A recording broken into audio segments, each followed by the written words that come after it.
Sir all India OBC students association నుంచి మీకు ఈ ఆపర్చునిటీ ఇచ్చినందుకు ధన్యవాదాలు తెలియజేస్తూ ఆ, కొన్ని ఇష్యూస్ మీద అంటే మాకున్న కన్సర్న్ యూత్గా అక్కడి నుంచి వచ్చిన వాళ్ళుగా ఇప్పుడు రాష్ట్రం ఏర్పడింది, కొత్త ప్రభుత్వం ఏర్పడబోతుంది, మొన్ననే ఎలక్షన్స్ అయ్యాయి. ఆ, రాష్ట్రంలో అలాగే దేశంలో చాలా వరకు చేంజెస్ ఉన్నాయి, చాలా హ్యూజ్ చేంజెస్ రాబోతున్నాయని కూడా తెలుసు.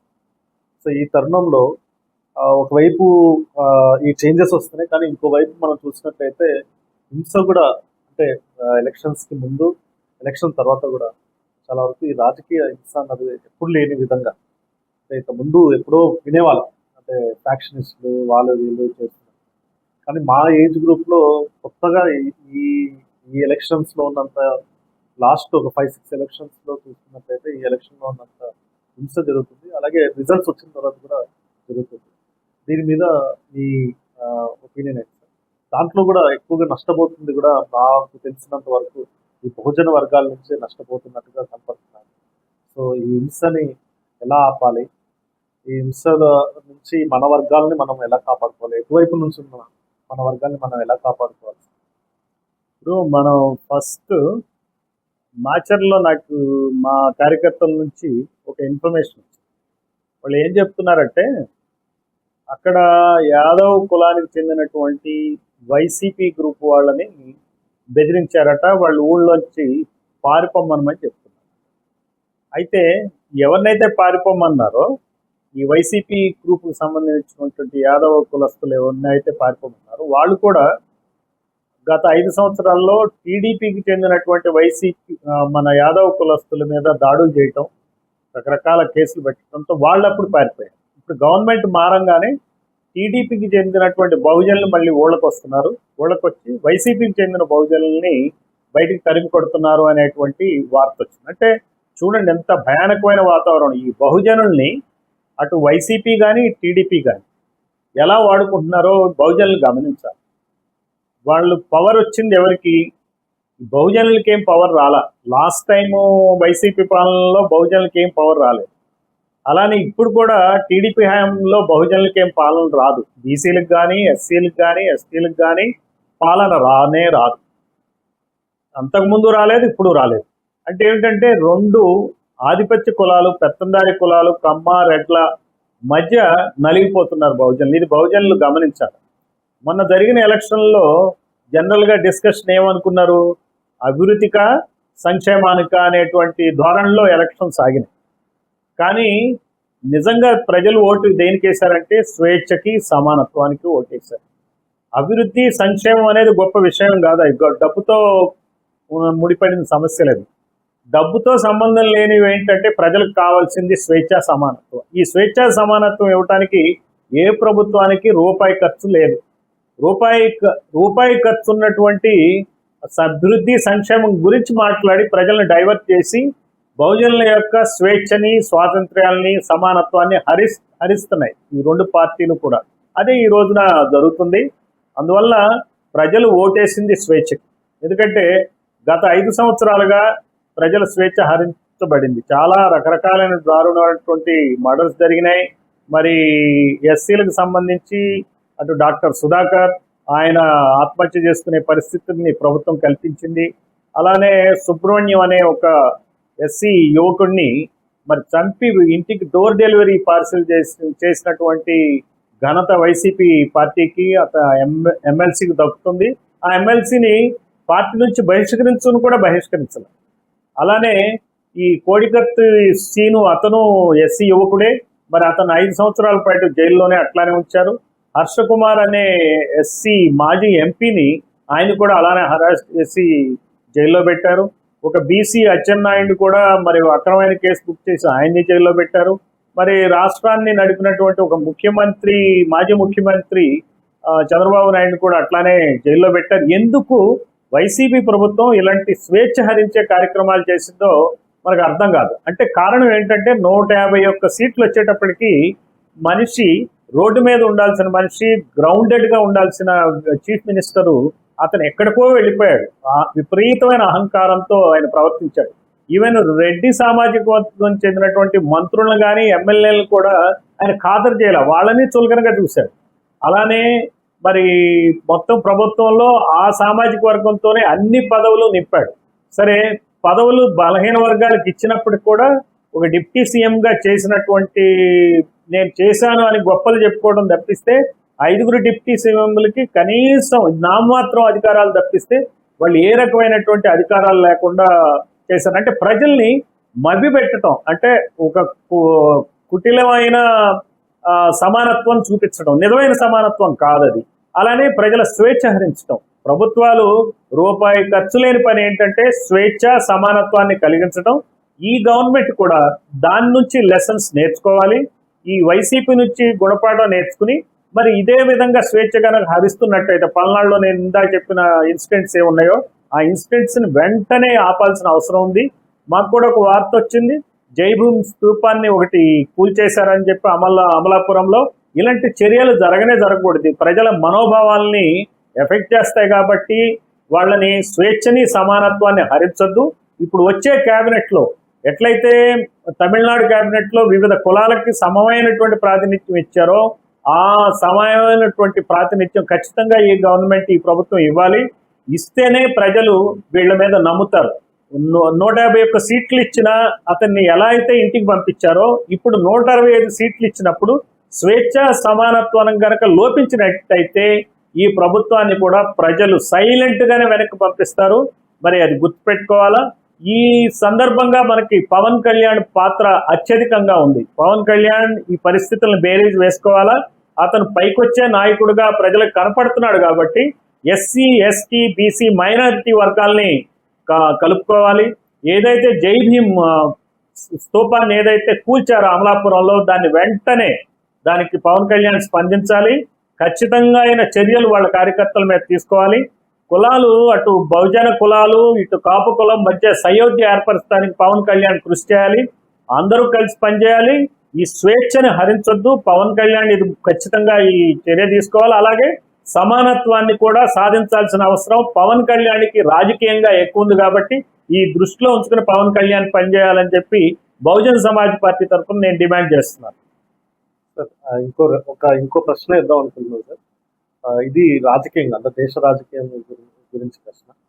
దేశ రాజకీయాల్లో చూసినట్లయితే మనకు ఈ ఎస్పీ పార్టీ, తర్వాత మిగతా బహుజన ఈ సిద్ధాంతాలతో, అంటే సోషల్ ఈక్విటీ, సోషల్ జస్టిస్ ఈ సిద్ధాంతాలతో వచ్చిన పార్టీ, ఈ పార్టీలు ఏవైతే ఉన్నాయో వాళ్ళు ఎప్పుడైతే ఇంతకుముందు బీఎస్పీ పార్టీ వచ్చినప్పుడు కూడా ఎక్కువ సంఖ్యలో బీసీలు, ఎంబీసీలు, అంటే ఎలాగో ఎస్సీ ఎస్టీలకి వాళ్ళకి సంబంధించిన రిజర్వ్ కాన్స్టిట్యున్సీస్ ఉన్నాయి కాబట్టి వాళ్ళకి ఉన్నాయి. కానీ ఈ పార్టీలు డిఎస్పీ వచ్చినప్పుడు, ఎస్పీ వచ్చినప్పుడు చూసినట్టయితే యూపీలో ముఖ్యంగా ఈ చిన్న కులాలు ఎక్కువగా రిప్రజెంటేషన్ ఎక్కువగా ఉండడం చూస్తున్నాం పార్లమెంట్. సో దీన్ని మన BSP party, Bahujan Samaj party ఆ సిచ్యువేషన్ని ఇక్కడ మనం రిప్లికేట్ చేసుకునే ఆస్కారం ఉందంటారా? మన ఆంధ్రప్రదేశ్లో ముఖ్యంగా చూసినట్లయితే అక్కడ ఈ వర్గాల నుంచి వచ్చే వాళ్ళు ఎక్కువగా రిప్రజెంట్ చేసే ఆస్కారం ఉందని చూస్తున్నారు. ఖచ్చితంగా ఉంది. అసలు బహుజన సమాజ్ పార్టీని సృజించింది ఆ ఉద్దేశంతో. బహుజన సిద్ధాంతం ఏంటంటే ఆంధ్రప్రదేశ్లో కాంశీరామ్ గారు చెప్పింది బీసీలకు ముఖ్యమంత్రి పదవి ఇవ్వాలి అనే ఉద్దేశంతోనే మొట్టమొదటగా మన బహుజన సమాజ్ పార్టీ ఆంధ్రప్రదేశ్ శాఖకి ప్రెసిడెంట్గా యాదవ్ అయినటువంటి సుందర్ యాదవ్నే ఆయన నియమించారు.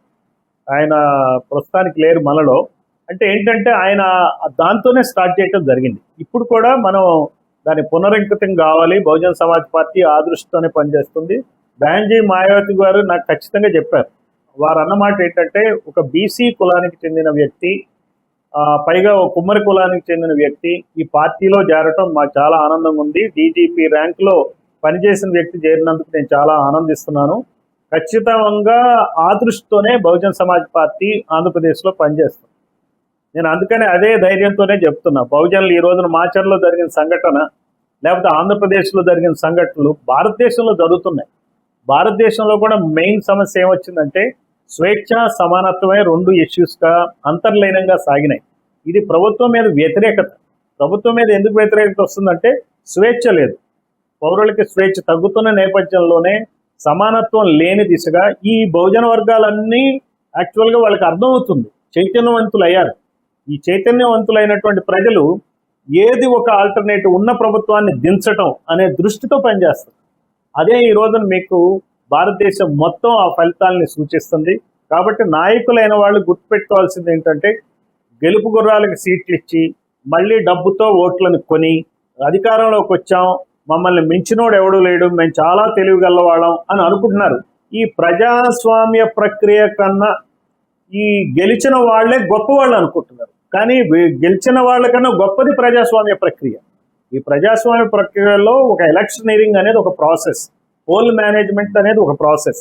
దాన్ని ఆపోసన బట్టి ఈ ఆధిపత్య కులాలు ఆపోసన బట్టి అధికారాన్ని హస్తగతం చేసుకుంటున్నారు.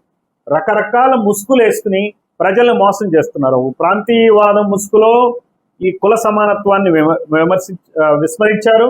అట్లానే ఒక మతవాద ముసుగులో కుల సమానత్వాన్ని విస్మరించారు. అలానే అభివృద్ధి సంక్షేమం పేరన కూడా కుల సమానత్వాన్ని విస్మరించారు. సో కుల సమానత్వం ఈ రోజున కావాలి. అన్ని పదవుల్లో అన్ని చోట్ల అన్ని కులాల వాళ్ళకి సమమైన ప్రాతినిధ్యం ఉండాలి. వాళ్ళకి ప్రాధాన్యత కూడా ఇవ్వాలి. ఊరికనే మంత్రులుగా చేయటం కాదు, ముఖ్యమంత్రులుగా చేయటం కాదు. నిజంగా ముఖ్యమంత్రికి ఒక ఓసీ ముఖ్యమంత్రికి ఉన్నంత పవర్ ఉందా లేదా, ఓసీ మంత్రికి ఉన్న పవర్ ఉందా లేదా బలహీన వర్గాలు చెందిన మంత్రికి అనేది ప్రజలకు తెలియాలి.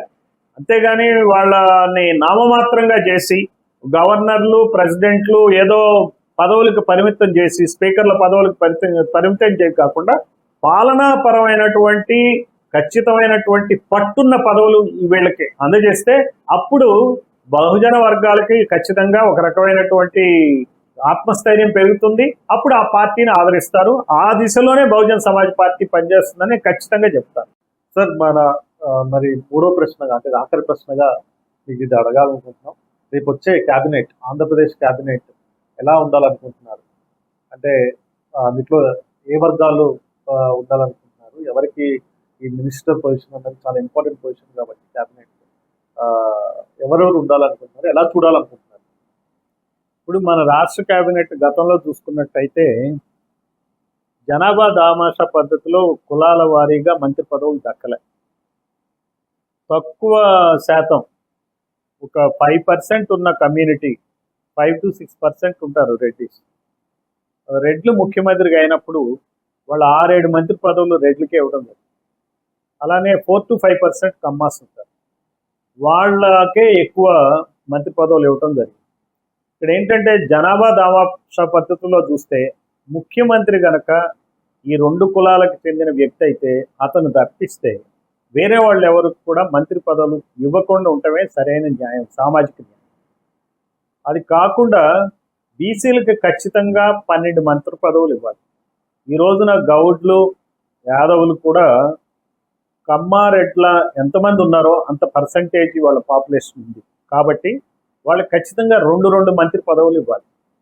ఈ 12 మంత్రి పదవుల్లో మిగిలిన 8 మంత్రి పదవులు మిగిలిన కులాలకి ఇవ్వటమే కాకుండా ఇంతవరకు ఏదైతే ఏ కులము మంత్రి పదవి, బీసీ కులంలో ఒక్కసారి కూడా మంత్రి పదవి పొందని కులానికి ఖచ్చితంగా 2-3కైనా ఈ మంత్రివర్గంలో స్థానం కల్పించాలి. అప్పుడే ప్రజలకి ఈ సమానత్వం, కుల సమానత్వం ఉంటుంది, ఈ గవర్నమెంట్ చేస్తుంది అనే నమ్మకం ప్రజలకు కలుగుతుంది. అలాగే ఎస్సీలకి ఖచ్చితంగా 5 మంత్రివర్గ స్థానాలు ఇవ్వాలి. అందులో ఏవైతే అన్ని కులాల వాళ్ళకి సమమైనటువంటి ప్రాతినిధ్యం ఇవ్వాలి. అలానే ఎస్టీలకి 2 మంత్రి పదవులు ఇవ్వాలి. మైదాన ప్రాంతంలో ఎస్టీలకు కూడా ప్రాతినిధ్యం కల్పించాలి. అలాగే ముస్లిమ్స్కి 2 మంత్రి పదవులు ఇవ్వాలి. అన్ని 3 ప్రాంతాలు ఉన్నాయి కాబట్టి మన రాష్ట్రంలో, ఆంధ్రప్రదేశ్లో, సో ప్రాంతాల వారీగా వాళ్ళకి ఖచ్చితంగా మంత్రి పదవులు ఇవ్వాలి. తర్వాత మంత్రి పదవులు కూడా వాళ్ళకి ఇచ్చిన పదవుల్ని ప్రధానమైన శాఖలు ఇవ్వటమే కాకుండా ఆ పదవులు వాళ్ళు నిర్వహించే విధంగా వాళ్ళకి పూర్తి స్వేచ్ఛనివ్వాలి. నామకే వాస్తే మంత్రి పదవులు ఇస్తే కూడా ఏం ఉపయోగం లేదు. ఇప్పుడున్నటువంటి నాయకులందరూ ముఖ్యమంత్రి స్థానంలో ఉన్న వ్యక్తి ఏమనుకుంటారా అని వాళ్ళు సొంత నిర్ణయాలు తీసుకోలేని పరిస్థితి ఏర్పడింది. అందువల్ల ఏమవుతుందంటే ఆయా వర్గాలకు చెందినటువంటి, ఆయా కులాలకు చెందినటువంటి మంత్రులైన కులాల్లో వాళ్ళకి ఏమాత్రం ఆదరణ ఉండకపోవడం వల్ల మళ్ళీ ఓడిపోతుంది, ఆ పార్టీ కూడా ఓడిపోతుంది. ఇది నామకే వాస్తే చేయకుండా నిజమైనటువంటి వాళ్ళకి అధికారాలను ఇవ్వాలి, వాళ్ళని స్వేచ్ఛగా పనిచేయనివ్వాలి. తర్వాత క్యాబినెట్లో రోస్టర్ విధానంలో మంత్రి పదవులు కూడా ఇవ్వాల్సి ఉంటుంది. ఎందుకంటే ఒకే వ్యక్తి 5 సంవత్సరాలు మంత్రి పదవి చేయాల్సిన అవసరం ఏం లేదు, ఎందుకంటే ప్రజలందరికీ పంచాల. ఇప్పుడు 25 + 1 26 మంత్రి పదవులు ఉంటాయి, ఇంక్లూడింగ్ చీఫ్ మినిస్టర్. సో 25 × 2 50 మందికి మంత్రివర్గంలో పనిచేసేటువంటి అవకాశం ఇస్తే 164 ఎమ్మెల్యేలు ఉన్నటువంటి ఈ పార్టీ, గెలిచిన పార్టీ, ప్రతి ముగ్గురులో ఒక్కరు మంత్రిగా పనిచేస్తే అప్పుడే ప్రజాపాలన అర్థమవుతుంది. వాళ్ళకి శాఖల్ని ఎలా పనిచేయాలి, ఎలా నేర్చుకోవడం జరుగుతుంది, పని చేయటం కూడా చేస్తారు. సో ఒక వర్గం చేతుల్లోనో ఈ మంత్రి పదవులు ఇచ్చి అధికారుల చేతుల్లో పవర్ ఉంచకూడదు. అలానే శాసనసభ్యుల పాత్ర, ఎంపీల పాత్ర కూడా సరిగ్గా నిర్వహించాలి. శాసనసభ్యులు ప్రజాప్రతినిధులు, వాళ్ళ నియోజకవర్గ ప్రతినిధులు, వాళ్ళ కులానికో వాళ్ళ పార్టీకో ప్రతినిధులు కాదు, గెలిచి అక్కడున్న ప్రజలందరికీ ప్రతినిధులే. అన్ని కులాల వారికి వాళ్ళు సమానంగా చూడాలి. వాళ్ళకి సమస్యలు ఉంటే ముఖ్యమంత్రి కానీ మంత్రి స్థాయికి తీసుకువెళ్ళి హెచ్ఓడీల ద్వారా పరిష్కరించుకోవాలి. కానీ ఈ ఎమ్మెల్యేలే నియోజకవర్గాల్లో పెత్తనం చేయకూడదు. ఎస్ఐల్ని పోస్టింగ్లు వేయించుకోవడం, ఇన్స్పెక్టర్లను పోస్టింగ్లు వేయించుకోవడం, అలానే తహసీల్దార్లను పోస్టింగ్ చేయించుకోవడం, ఆర్డీఓలను వేయించుకోవడం, డిఎస్పీ. ఆ ఎమ్మెల్యే అక్కడ చీఫ్ మినిస్టర్ లాగా వ్యవహరిస్తున్నాడు. ఈ పద్ధతికి స్వస్తి పలకాలి. రాజకీయ నాయకుల ద్వారా రాజకీయ పరిపాలన చేస్తాను గ్రామ స్థాయిలో అంటే అది కూడా సరైనది కాదు. అలా అని చెప్పి బ్యూరోక్రటిక్గా పాలన చేస్తాను అంటే అది సరికాదు. వీటి మధ్య సమతూకాన్ని పాటించాలి. ప్రజలకు స్వేచ్ఛా సమానత్వాన్ని అందించే దిశగా మంత్రివర్గం పనిచేయాలని చెప్పి నేను అనుకుంటున్నాను. థ్యాంక్ యూ సార్, ఈ అవకాశం ఇచ్చినందుకు ధన్యవాదాలు.